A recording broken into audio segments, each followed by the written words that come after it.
கல்லுன்றது கிட்னில உருவாயிடுச்சுன்னா அது கரையலாம் முடியாது. It has to pass out naturally. One way traffic. நீங்க உருவாச்சுனா இப்படி தான் வெளில போய் ஆகணும். கல் கரையிறதுங்கிறதே பாசிபிள் இல்லையா? It's not possible. ஒரு சில particular type of stones urine alkalize பண்ற மூலமா அது வந்து நல்ல ஃபிராக்மெண்டா யூரின்ல பாஸ் அவுட் ஆகலாம். But for the sake of public knowledge கல்லுன்றது உருவாச்சுனா அது உடைஞ்சிலாம் அப்படி கரஞ்சிலாம் போகிறதுக்கான வாய்ப்புகள் கிடையாது. அப்போ கல் இருக்குன்னா நமக்கு யூரின்ல கல் வெளிய வந்தா விழுந்தாகணும். கண்டிப்பா அப்படி தான் வந்தாகணும். மேக்ஸிமம் சின்ன ஸ்டோன்ஸ் இருக்கும்போது அவங்க ரியலைஸே பண்ண மாட்டாங்க. சின்ன ஸ்டோன்ஸ் வெளில வரும்போது பேஷண்ட்ஸ் ரியலைஸே பண்ண மாட்டாங்க. பட் ஆனா கல் அப்படி தான் உருவாகும், அப்படி தான் வெளில வந்தாகணும். கல்ல கரைக்குதுன்றது ஒரு மித். பட் இதுவே ஸ்டோன் பெருசா இருக்கு அப்படின்னா it will need some kind of treatment. அதே மாதிரி இப்போ இந்த ஸ்டோனுக்குனா ஒன் பிரைமரி எல்லாரும் சொல்றது வந்து சரியா தண்ணி குடிக்காதது அப்படின்னு. அப்ப அது இல்லாத வேற ஏதாவது காரணங்கள் இருக்கா? சரியா தண்ணி குடிச்சிருந்தா தண்ணி குடிக்காதது ஹைட்ரேட் பண்ணாது மட்டும்தான் அந்த ஸ்டோனுக்கான காரணமா இல்ல வேற சில காரணக்காரிகள் இருக்கா? கரெக்ட். இப்ப மேக்ஸிமம் எல்லாருமே பேசுறது ஹைட்ரேஷன், ரெண்டாவது வந்து ஃபுட்டை பத்தி நிறைய பேசுவாங்க. இது ரெண்டுத்துக்கும் ரோல் இருக்கு, அதை பத்தி நான் சொல்றேன். பட் இதை தாண்டி ஒரு ஜெனடிக் ப்ரீடிஸ்போசிஷன் கண்டிப்பா இருக்கு. ஏன்னா ஒரு சில பேர் பாத்தீங்கன்னா குறிப்பா ஸ்டோன் உருவாறாங்க, ஒரு தடவை உருவாச்சுன்னா திரும்ப அவங்களுக்கு உருவாதுக்கான சான்ஸ் as high as 50% இருக்கு. அவங்க பாவம் பல லிட்டர் தண்ணி குடிப்பாங்க,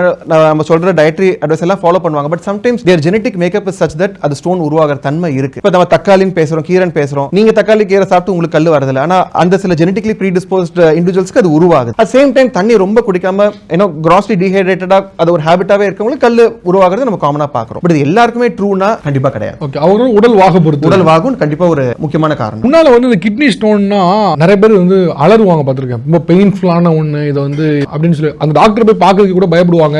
இதுக்கே எப்படி இருக்கு, ஆபரேட் பண்ணா எப்படி இருக்கும் அப்படின்னு. இப்போ நீங்க அந்த அட்வான்ஸ்மெண்ட் ரொபாட்டிக் வரைக்கும் பேசுறீங்க. இப்போ இதுல இருக்கக்கூடிய அட்வான்ஸ்மெண்ட் என்ன? ஏன்னா முன்ன வந்து இன்வெஸ்ட்ல சின்ன மினிமம் பண்ணாங்க, சில வேவ்ஸ் எல்லாம் பாஸ் பண்ணி கூட அதை பண்ண முடியுது அப்படிங்கிறாங்க. அதுல இருக்க அட்வான்ஸ் என்னது? நம்ம கிட்னி ஸ்டோன் சைஸை வச்சு நம்ம பேசிட்டு இருந்தோம். ஒரு 6 மில்லிமீட்டர் கல் தன்னால வந்துரும் சொன்னோம். இதே ஒரு 7 ல இருந்து ஒரு 10 மில்லிமீட்டருக்கு கிட்னிக்குள்ள கல் இருக்கு அப்படின்னா அது இறங்கி வந்தா கண்டிப்பா அடைச்சிக்கும்.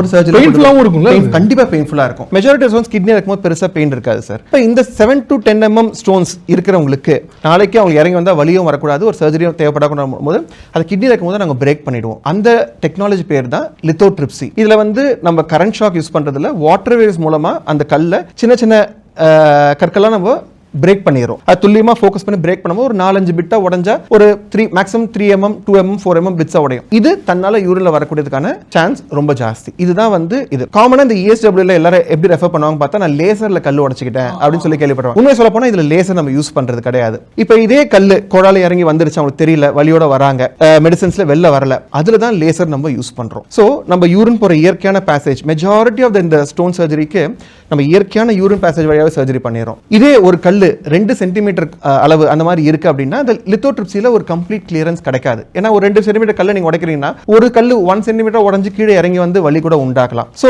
அந்த மாதிரி இருக்க சிச்சுவேஷன்ஸ்ல முன்னெல்லாம் பாத்தீங்கன்னா ஸ்டென்ட் அப்படின்னு ஒரு டியூபை வச்சுக்கிட்டு, ஏன்னா கல் வந்து அடைச்சக்கூடாதுன்னு சொல்லிட்டு இந்த லித்தோட்ரிப்சி கொடுத்தாங்க. ஸ்டென்ட் வைக்கிறதே அனஸ்தீசியா கொடுத்து பண்ணக்கூடிய ஒரு ப்ரொசீஜர். ஸோ இன்னைக்கு டேட்ல என்ன பண்றோம்னா RIRS, அதாவது கிட்னிக்குள்ளேயே ஒரு நுண்ணிய கருவியை கொண்டு போயிட்டு லேசர் மூலமா இந்த கற்களை கம்ப்ளீட்டா பவுடர் பண்றோம்.